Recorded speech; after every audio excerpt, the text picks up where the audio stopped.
পবিত্র ঈদ উল আজহায় অনেকেই ছাগলের মাংস, গরুর মাংস, খাসির মাংস, দুম্বার মাংস, উটের মাংস এগুলা স্বাভাবিকের চাইতে একটু বেশি বেশি খেয়ে ফেলেছেন, যার পরিপ্রেক্ষিতে অনেকেরই শরীরে খাদ্যানি, চুলকানি, র্যাশ, ইচিং, যেগুলোকে আমরা অ্যালার্জি হিসাবে আখ্যায়িত করি, এই অ্যালার্জি রোগটা বেশি বেশি দেখা গেছে।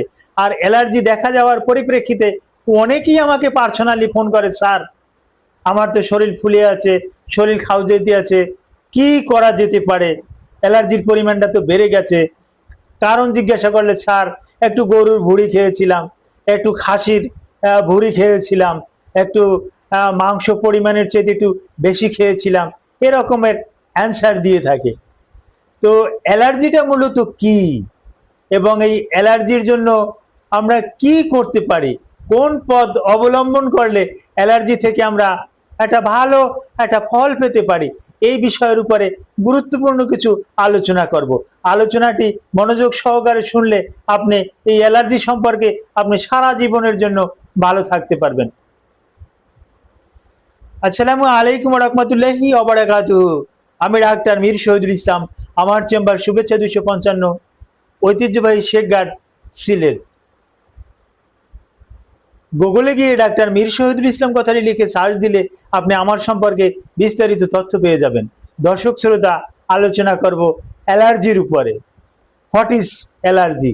অ্যালার্জিটা মূলত কি এবং এটা কেন হয়, এর থেকে বাঁচার উপায় কি? জি, প্রথমেই জেনে নেই অ্যালার্জিটা কি।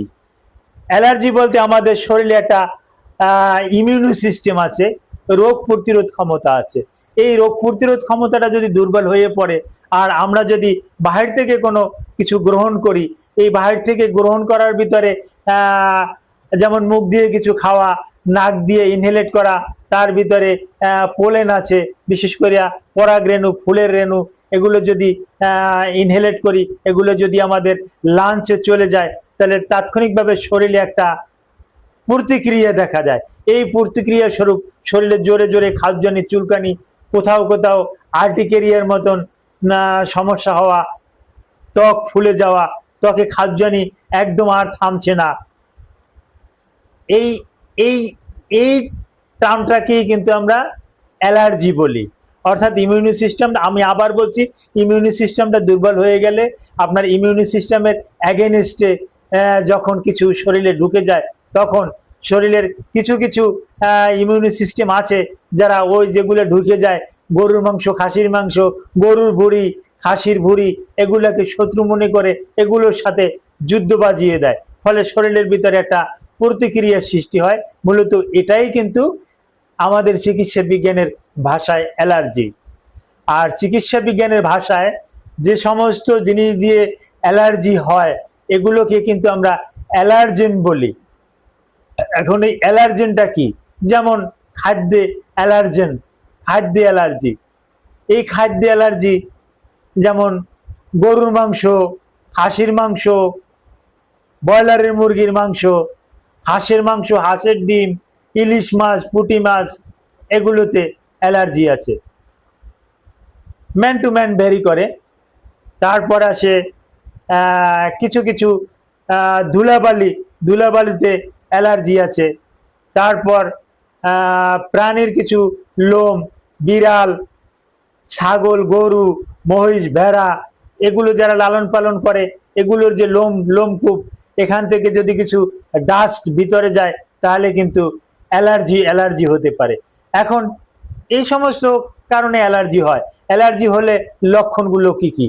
শরীরে চুলকানি শুরু হয়ে যায়, শরীরে গোটা গোটা দেখা যায়, নাক দিয়া স্নিজিং হয়, হাসি আসে, কাশি আসে, দম বন্ধ হয়ে যায়, এরকমের সমস্যা হয়, চোখ লাল হয়ে যায়, চোখ চুলকায়, এই লক্ষণগুলো কিন্তু আমরা দেখতে পাই। এখন এর চিকিৎসা কি? চিকিৎসা একেবারে সহজ। যার যে খাদ্যে অ্যালার্জি আছে, ওই খাদ্যটা উনি অ্যাভয়েড করবেন। কারো গরুর মাংসে অ্যালার্জি আছে, গরুর মাংস খাবেন না।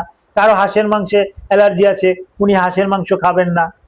তবে হ্যাঁ, মনে রাখতে হবে, এই অ্যালার্জিক প্রক্রিয়া থেকে এই অ্যালার্জিক থেকে হ্যাঁ আপনার একটা বড় ধরনের সমস্যা হতে পারে, অ্যানাফাইলেটিক শক হতে পারে। এক্ষেত্রে আপনার তাপমাত্রা কমে যাবে, আপনার রক্তের চাপ কমে যাবে। এই অ্যানাফাইলেটিক শক হলে যত দ্রুত সম্ভব রোগীকে হাসপাতালে নিতে হবে।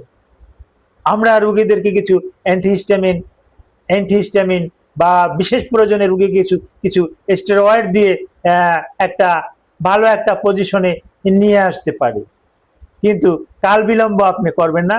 কারো যদি এরকমের শ্বাসকষ্ট, দম বন্ধ হয়ে আসা, বুক ধরপড় করা, অর্থাৎ যেটাকে আমরা অ্যানাফাইলেটিক শক বলি, এই অ্যানাফাইলেটিক শক হলে আপনি কোনো রকমের অবহেলা করবেন না, যত দ্রুত সম্ভব নিকটবর্তী একটা হাসপাতালে রুগীটাকে নিয়ে যাবেন। এই অ্যালার্জি সম্পর্কে যদি আপনার আরো কিছু জানার থাকে তাহলে আমার এই ভিডিওর কমেন্ট বক্সে আপনি কমেন্ট করবেন। আমি এই অ্যালার্জি সম্পর্কে আপনাকে আরো বিস্তারিত ধারণা দেব। Thank you all.